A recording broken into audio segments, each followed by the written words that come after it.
Buongiorno ragazzi! Ciao amici, tichettiani e non, buongiorno! Guardate che giornata oggi con il sole e con meno vento, speriamo che oggi il vento ci dia una tregua. Finalmente, oserei dire, finalmente, perché veramente ieri ci ha spazzolati il vento. Però c'è il sole e questo è l'importante. Abbiamo dormito in questo parcheggino, perché è piccolo, di fronte al cimitero. Eh sì, capita.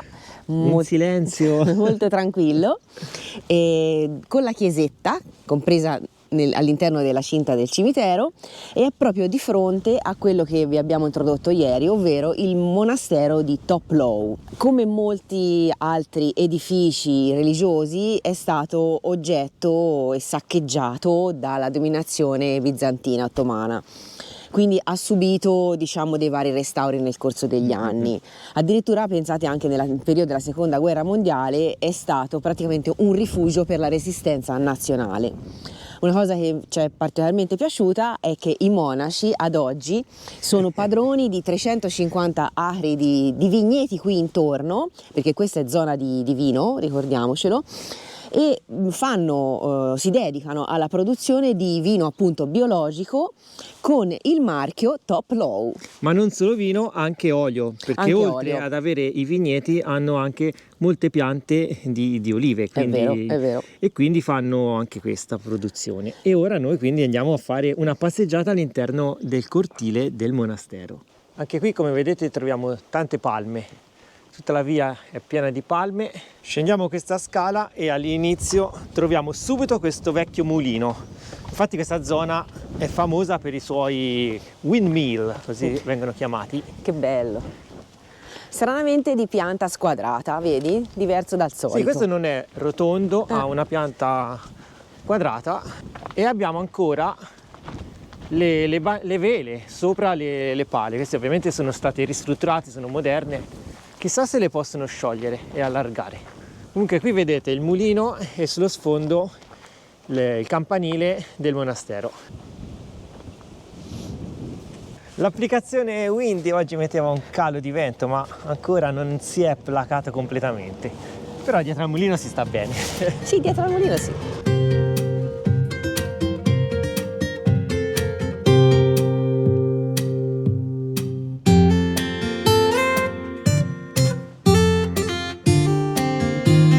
Vedete che all'interno c'è questa sorta di villaggio con questi piccoli edifici e qui sulla sinistra abbiamo la fabbrica, la chiamano, che è il Wine Tasting Room. Ma è mattina presto e giustamente sarà chiusa.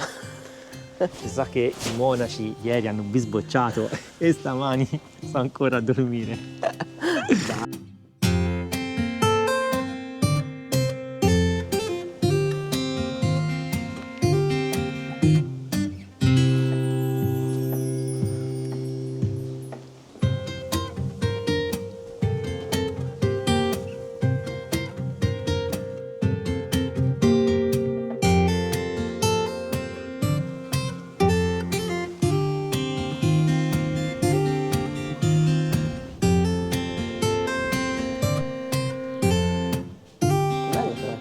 Bello, vero?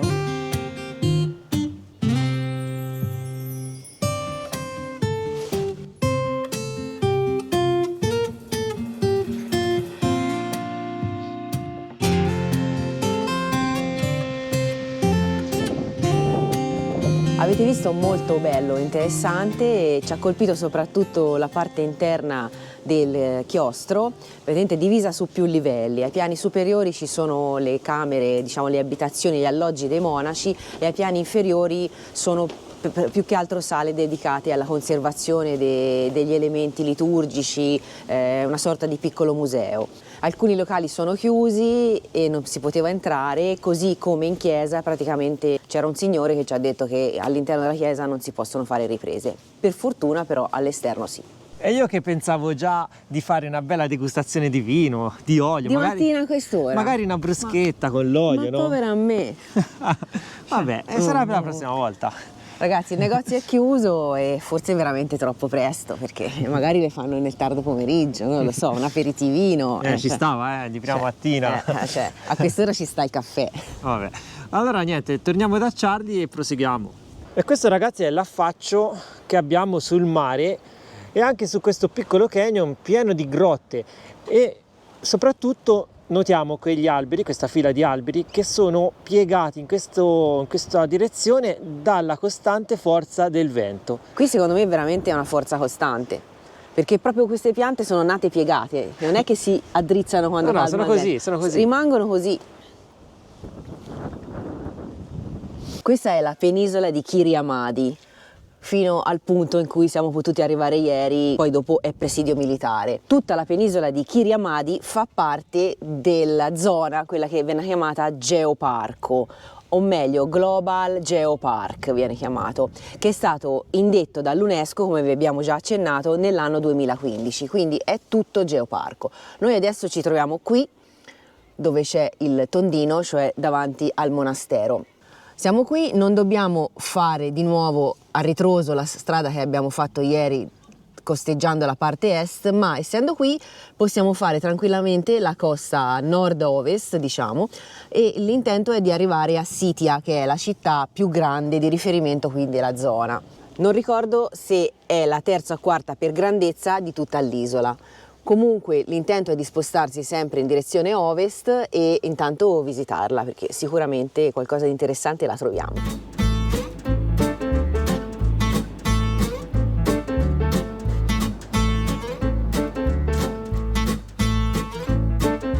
La strada, ragazzi, fiancheggia proprio la gola di Toplou, ovviamente prende il nome dal monastero e è molto bella, non è profondo ma è veramente molto suggestivo.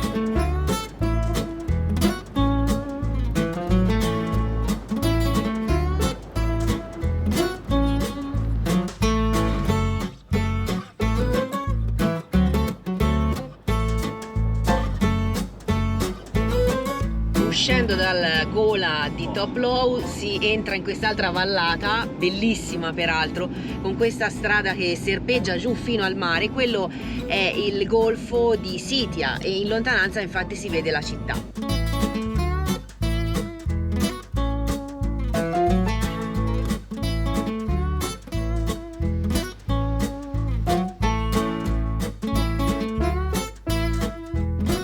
Asfalto, ragazzi, e nemmeno in Formula 1 ce l'hanno così perfetto. C'è un'aderenza, Ciardi va sulle rotaie. Io non lo direi perché non ci sono i paracarri, comunque insomma, ecco, non la direi sta cosa.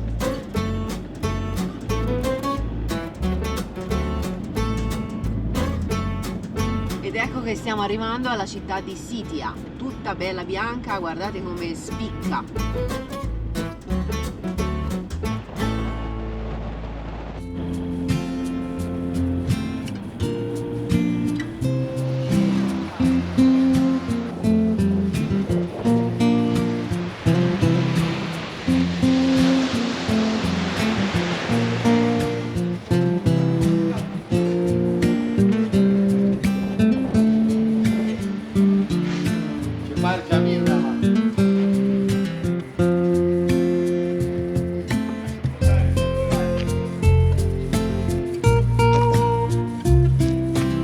Ed eccoci qui sul lungomare di Sitia, facciamo una bella passeggiata. Veramente, è tutto bianco, come vi dicevo, è su questa collina con questo golfo bello massiccio. C'è un porticciolo con barche colorate, per certi versi ci ricorda un po' Malta, siamo stati anche a Malta. Vero, vero. E con questi gozzi, con queste barchette così da pescatori un po' me l'ha ricordata. C'è una nave militare e si passeggia piacevolmente, c'è proprio tutta una passeggiata costeggiata da palme. E laggiù vedo anche tanti bei ristorantini che fanno specialità di pesce. Ora noi facciamo una passeggiata veramente corta, si parla di 500-600 metri tutto il centro. Sì. E poi comunque, visto che è l'ora di pranzo, torneremo a pappare qualcosa. Sì, già si sente il profumo di pesce nell'aria. Sì.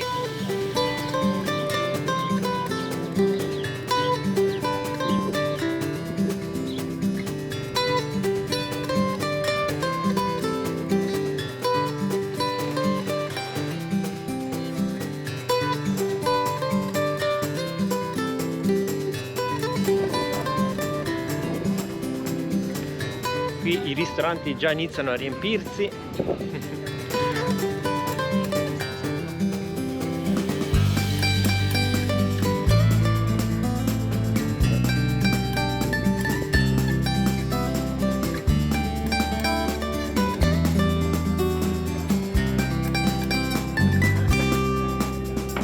E questa barca, per esempio, con questo giallo, questo blu, questo rosso, ci ricorda molto le barche di Tantissimo, Malta. è vero. Abbiamo un video qui nel nostro canale, andate a vederlo, ve lo mettiamo qua sopra.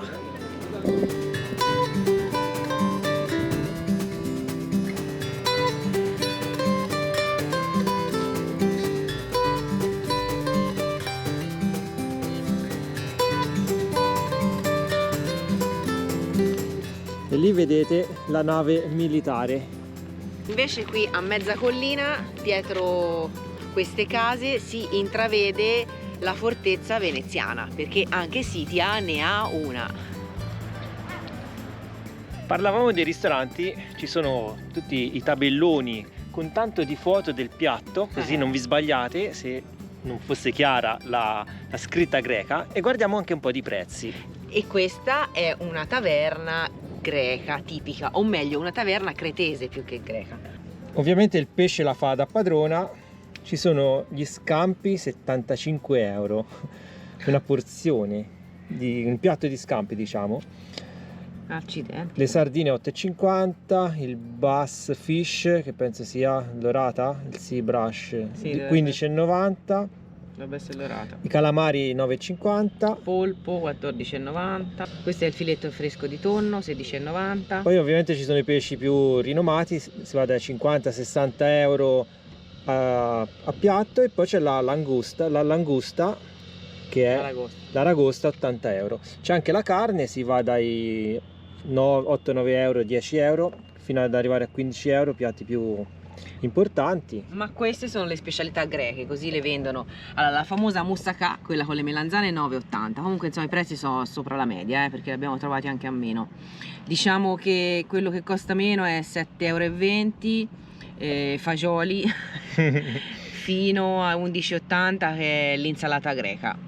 Con la feta, con la feta, sì, medio alti, no, senza medio, 10 euro alti. in media a piatto, dai. Secondo me un po' altini, nel senso. Siamo in una città comunque un po' rinomata. Però insomma i fagioli 7,20 euro, alla fine un piatto di fagioli è un po' caruccio.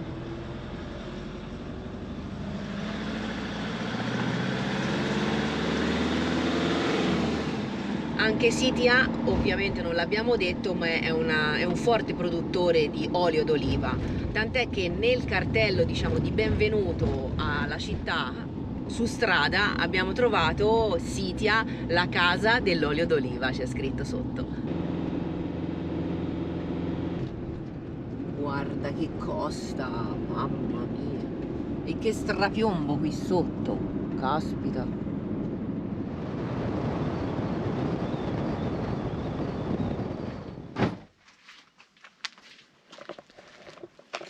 Wow, dove siamo arrivati? Ci siamo fermati e abbiamo trovato un mirador, come si dice in Spagna.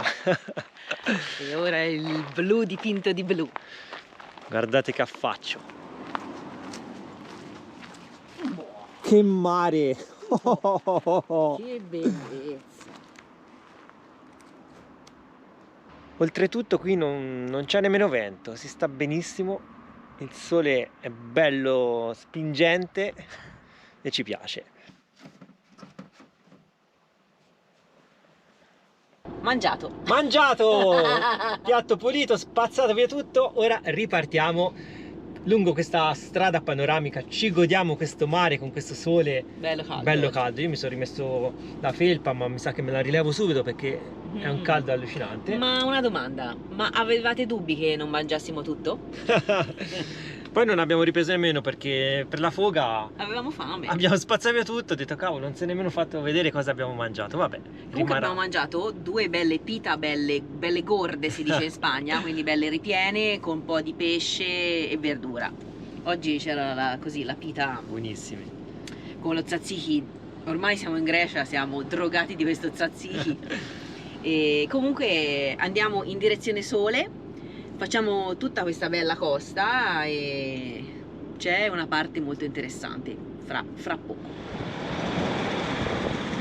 Ci sono anche dei mulini, questo è rotondo, guardate con le pale, carino. È zona di windmill e questo ci conferma ancora una volta che è zona molto ventosa. Ma oggi zitti zitti, per fortuna il vento sembra girato.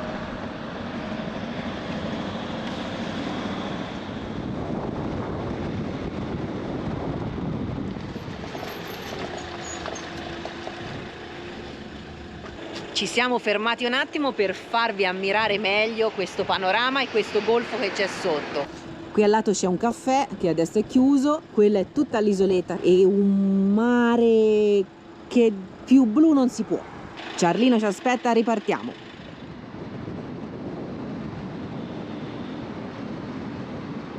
Niente da aggiungere ragazzi sui panorami e sulle insenature che si trovano in questa costa. E nemmeno su questa pendenza del 10% che ci fa andare giù come le zucche.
Eccoci parcheggiati, siamo arrivati nella spiaggia di Voulisma, cioè si pronuncia giusto, e guardate che affaccio.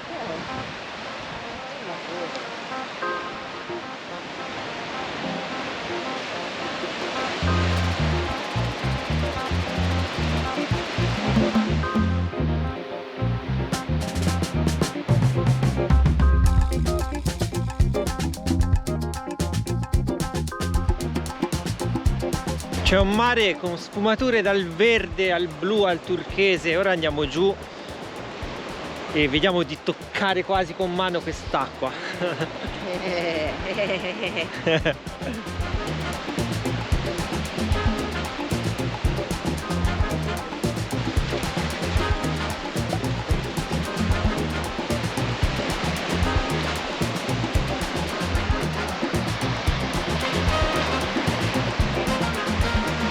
Sentiamo com'è l'acqua. Nella pozza non è fredda, però lì va a sapere.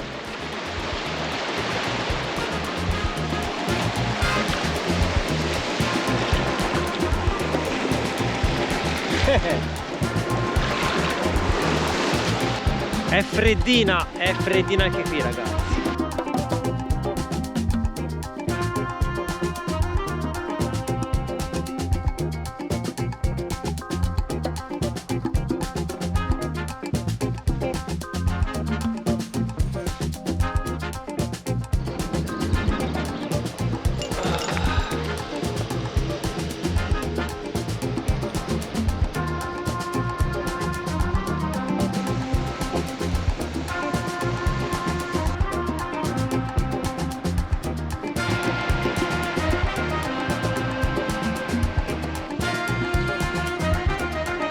Nuova giornata, guardate che cielo che abbiamo sopra la testa. Ciao ragazzi.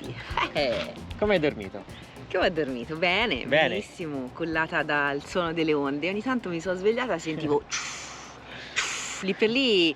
Non realizzo sempre dove ci troviamo, E poi mi sono ricordata che dietro di noi, proprio dalla parte dietro di Charlie, del letto, c'è un bellissimo mare blu, ragazzi, veramente uno spettacolo.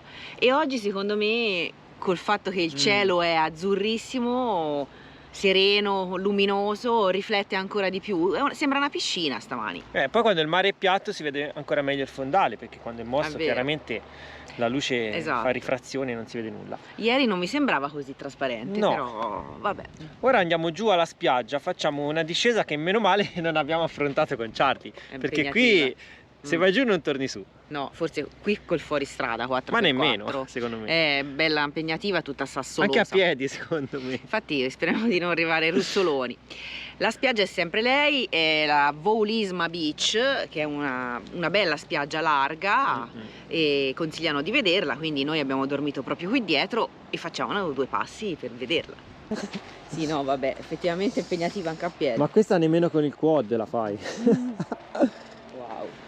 Anche perché poi quando arrivi in fondo rimani impantanato, insabbiato, ti insabbi e non esci più. Questo è il mare alla nostra sinistra e questa è la spiaggia, dove non c'è nessuno,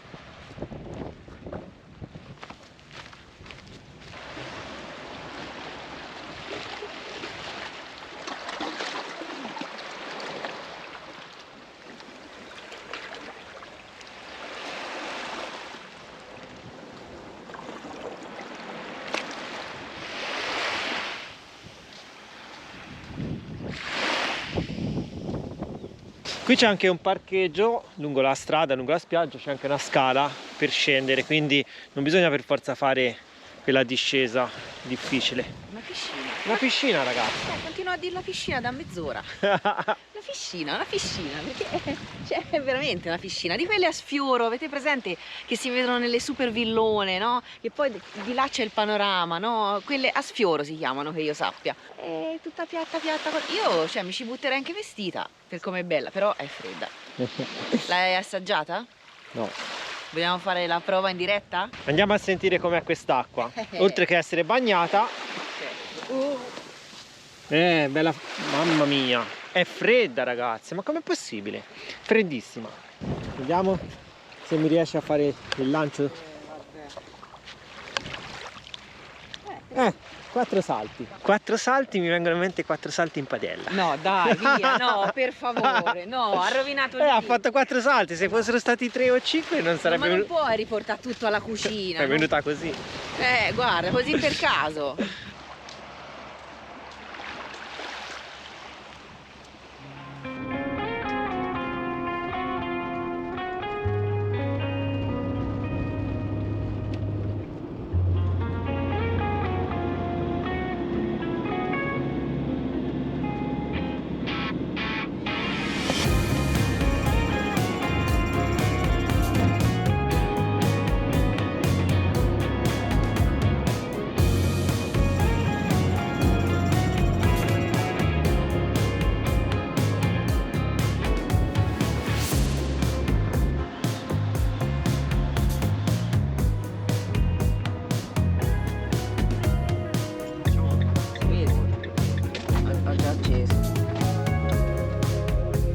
Ci siamo fermati in questa terrazza panoramica. Qui davanti a noi abbiamo 2 isole molto particolari, ognuna con una storia a sé. Ora vediamo cosa riusciamo a vedere e cosa riusciamo a fare, perché abbiamo in programma alcune chicche, alcune sorprese per voi. Qui c'è il riferimento di dove ci troviamo. Siamo praticamente a 5 km da Elounda, così si chiama il posto. La prima che vedete qui alla nostra destra, questa un po' frastagliata, è l'isola di Calydon, che ha la particolarità di essere attaccata proprio per un pelo, cioè per un ponticino costruito artificialmente alla terraferma. L'isola di per sé non è abitata, ma è, diciamo, un po' una riserva naturale, nel senso che ci sono alberi, non è costruita, ecco, non è edificata, tranne un paio di edifici dopo il ponte. Eravamo curiosi di andarla a vedere, giusto per fare il ponticino e approdarci sopra. E poi c'è un'altra chicca più avanti.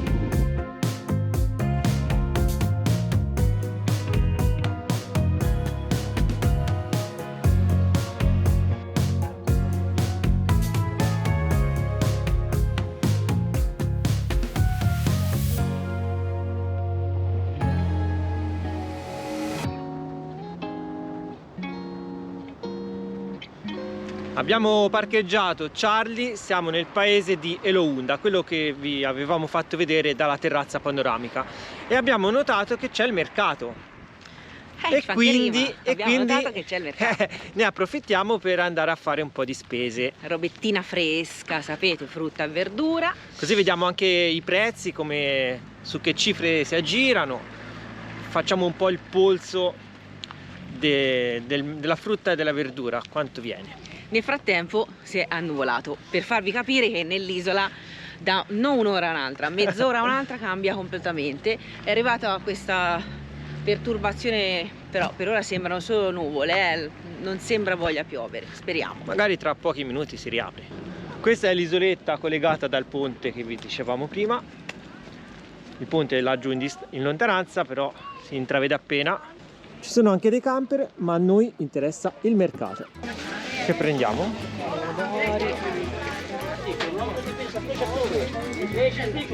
Le cipolle 1,80 €. Questi sono giganti i pomodori. Questi pomodori 1 euro sono belli, eh. Zucchine e melanzane 2 euro, peperoni 1,50 €. Ma questi sono peperoni? Sì, sono peperoni. Cavaletti Bruxelles. Qui c'è il self-service. Anche questi, vedi, o si può fare misto. È misto, tanto sempre 1 euro sono. Vanno a peso. Sono 5 di questi. E 1, 2. Questi. Avocado 3,80 €. Prendi 2 limoni. Anche il pompelmo. Darini 1,60 €. Anche mezzo chilo. 2 euro. 2 euro, sì. È un chilo e vabbè. Prendiamo 2 cipolle. Sì, 2 cipolle, ma medio Ma giusto 2. piccolette perché poi Sì, sono per velenose. Facciamo 3 piccole, Giusto per farci piangere un po' quando ce li tagliamo. 3 piccole. 1,40 €.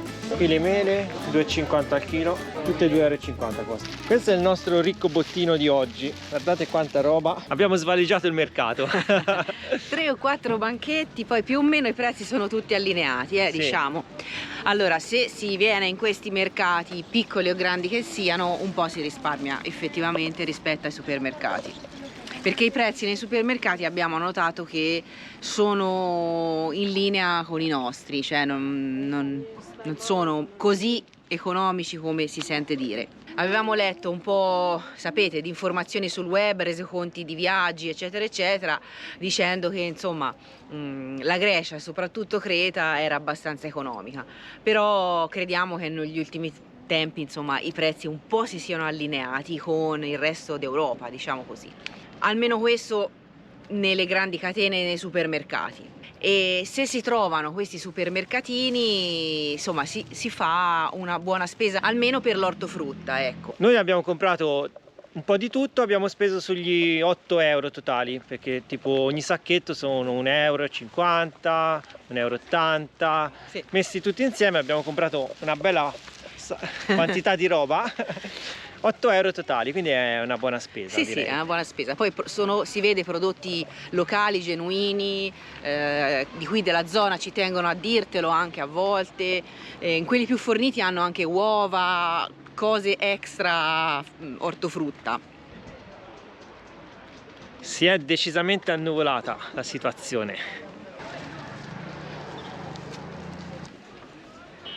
In questo momento il sole ha deciso di fare capolino. Qui vedete tutte le barche dei pescatori, si sente anche il profumo del pesce. Che Sarà perché è l'ora di pranzo? è anche O quello. vicino? Eh sì, speriamo che esca il sole perché le nuvole si stanno infittendo. Però si sta bene, dai, diciamo che si sta bene. Guarda questa qui piccolina. Questa sarà lunga nemmeno 3 metri. Mi dà tutta questa sicurezza in alto mare.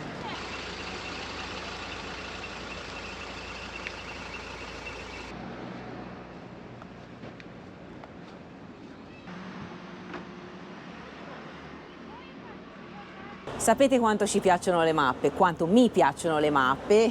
Passeggiando ne abbiamo trovata una, così da chiarirvi un attimino la situazione. perché la costa qui è abbastanza frastagliata e intricata. Quindi noi ci troviamo qui dove è la stellina e è Elounda, in effetti, confermiamo il nome del paese. Poi poco più a sud praticamente c'è questo istmo che è sottilissimo, qui è disegnato un po' più grande ma nella mappa di Google si vede più sottile, tra l'altro con una chicca, ora vediamo se riusciamo a vederla, pare che si veda dall'alto una città sommersa, sotto è stata costruita appunto un'intera città, sembra che si vedano ancora i resti dei mosaici e si chiama Olous. Poi c'è la strada che arriva fino a un certo punto, come vi dicevo prima, perché l'isola non è costruita, non è abitata, ci sono solo dei mulini sul crinale, ovviamente per il vento, e qualche chiesa. Poi ci sono dei percorsi trekking, questi tratteggiati, e si può arrivare nelle varie zone dell'isoletta.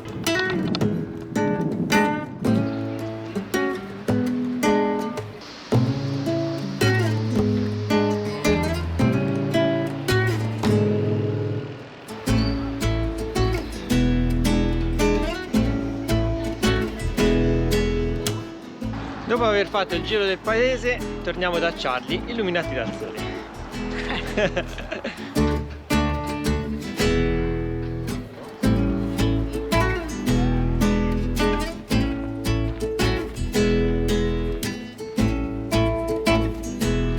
Ecco Charlie!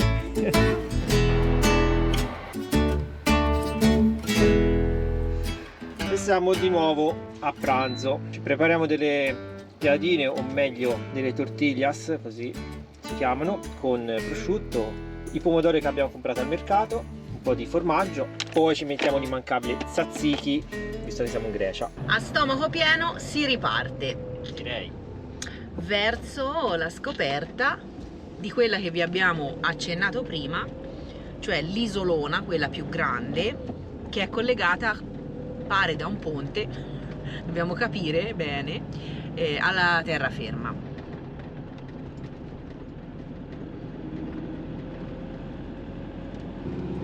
Che stradina, che stradina!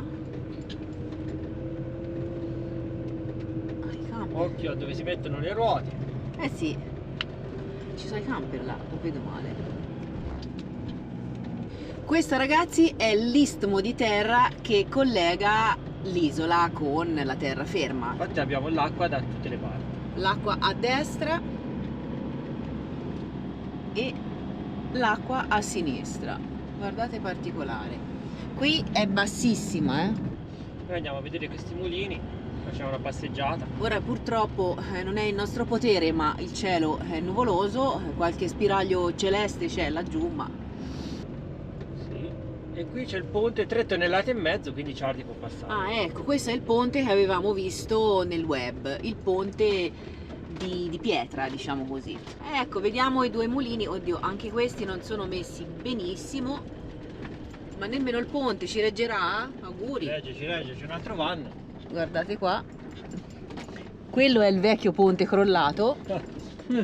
Speriamo ancora di quello nuovo. Ah, vedi, i signori dei van, abbiamo trovato due van. Si saltella un po' qui, Sì. Qui ci sono le buche che non mi piacciono. Ok.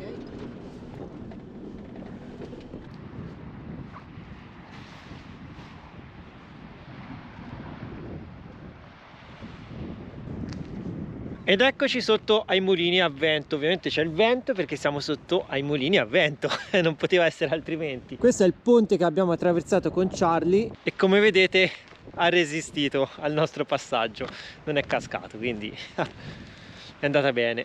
Possiamo rientrare dall'altra parte.